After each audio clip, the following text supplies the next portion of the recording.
Today we're going to take a virtual tour of the Drayton Harbor watershed. This is a picture of the Drayton Harbor watershed. Everything within the black border drains into Drayton Harbor.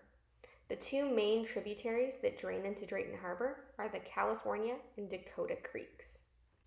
Now let's take a closer look at different types of water bodies within this watershed. If we were in the classroom, we would bring in water samples from 3 different water bodies for you to examine under the microscope or hand lens. The first location that we sample is Skullman Pond. This small pond is located by the dog park in Skullman Park, behind Blane Public Works, not far from the school. This pond normally has a lot of algae growing in it. Why do you think that might be? As a point of reference, here's the school campus. Just on the other side of the freeway from the school is Cane Creek.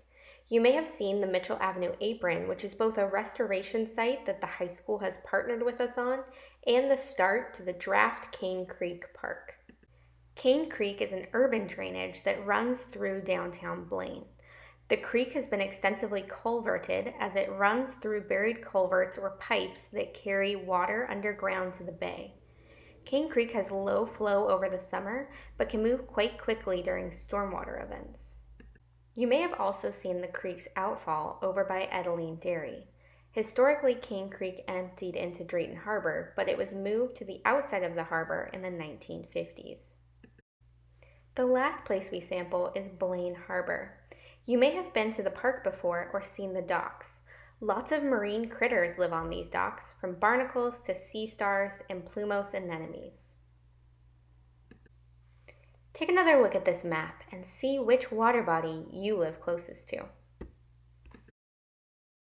For more information about this experiment and Garden of the Salish Sea's other lessons, please visit our website at gardensalishsea.org.